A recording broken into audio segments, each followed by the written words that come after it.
किस तरह ये वर्कर्स अपनी जान पर खेलकर पटाखों को बनाते हैं। हर साल हजारों मजदूरों की मौत पटाखा फैक्ट्री में ब्लास्ट की वजह से होती है। पर क्या आपने कभी सोचा है कि आखिर इन पटाखों को फैक्ट्री में कैसे बनाया जाता है? आइए आपको दिखाते हैं कि दिवाली के पटाखे जैसे फुलझड़ी, लाल बम, अनार और चक्री से लेकर रॉकेट तक के सभी पटाखे फैक्ट्री में कैसे बनाए जाते हैं। स्पार्कल मेकिंग फुलझड़ी को बनाने के लिए सबसे पहले तारों की जरूरत पड़ती है, जिन्हें एक एक करके ब्रैकेट में लगाया जाता है। फिर उस ब्रैकेट को इस स्पार्कल के लिक्विड में डुबाया जाता है और उन्हें सूखने के लिए रखा जाता है। इस स्पार्कल लिक्विड में पोटेशियम क्लोराइड, एल्यूमिनियम और मैग्नीशियम, सल्फर, पोटेशियम नाइट्रेट जैसी कई चीजों को मिलाया जाता है। स्पार्कल सूखने के बाद उन पर मैग्नीशियम पाउडर को डालते हैं, जिससे स्पार्कल जब भी जलाई जाती है तब उसमें से सिल्वर स्पार्क्स निकलते हैं और आखिर में एक वर्कर्स की मदद से उन्हें बॉक्स में पैक किया जाता है।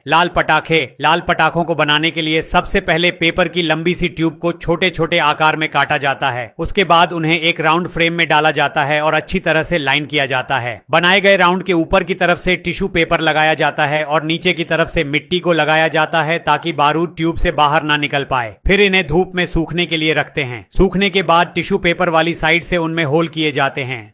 उसके बाद उनमें गन पाउडर और फ्यूज को डाला जाता है। फिर इसे धूप में सूखने के लिए रखा जाता है। मिट्टी सूखने के बाद उसे तोड़ा जाता है और पटाखों को अलग किया जाता है। उसके बाद सभी क्रैकर्स को हाथ से बांधकर उनकी लड़ी बनाने का काम किया जाता है। फिर उन्हें प्लास्टिक में पैक कर दिया जाता है। सुतली बम बनाने के लिए सबसे पहले इन कार्डबोर्ड में बारूद को भर दिया जाता है और इन बॉक्स के ऊपर हाथों से धागा, जिसे हम सुतली भी कहते हैं, उसे अच्छी तरह से लपेटकर बांध दिया जाता है और शायद इसी सुतली के कारण इस बम का नाम सुतली बम पड़ा होगा। अब सुतली को लपेट लेने के बाद इन्हें कुछ समय के लिए सूखने के लिए धूप में रख दिया जाता है। फिर इन पर कलर कर दिया जाता है। यह कलर कुछ ही घंटों में सूख जाता है। फिर इस बम को इकट्ठा कर लिया जाता है और सुई की मदद से इनमें होल किया जाता है। अब इस होल के अंदर बारूद वाले धागे को डाल दिया जाता है। उसके बाद इन पर लेबल लगाया जाता है और लेबल लगाने के बाद बॉक्स में पैक कर दिया जाता है। रॉकेट मेकिंग रॉकेट को बनाने के लिए सबसे पहले कार्डबोर्ड ट्यूब्स और कार्डबोर्ड प्लग को बनाया जाता है। उसके बाद उसमें पाउडर डालकर मशीन की मदद से इसे अच्छे से दबाया जाता है। फिर उसमें गन पाउडर को डाला जाता है। उसके बाद ट्यूब्स में फ्यूज को अटैच कर दिया जाता है और ऊपर से कार्डबोर्ड प्लग लगाकर उसे बंद कर दिया जाता है ताकि गन पाउडर ट्यूब से बाहर ना निकले। इसके बाद इन्हें पैकेजिंग के लिए भेजते हैं। अनार को बनाने के लिए सबसे पहले अनार के बाहर का हिस्सा बनाया जाता है, जिसमें स्पेशल कार्डबोर्ड को पानी में रोल किया जाता है। उसके बाद बारूद के तौर पर मैग्नीशियम और पोटेशियम नाइट्रेट का मिक्सचर डाला जाता है और अब नीचे से कार्डबोर्ड प्लग लगाकर उसे बंद कर दिया जाता है। फिर इसके बेस को मजबूत बनाने के लिए मिट्टी को लगाया जाता है, जिससे अनार पूरी तरह से सील हो जाता है। अब इन्हें सूखने के लिए बाहर धूप में रख दिया जाता है।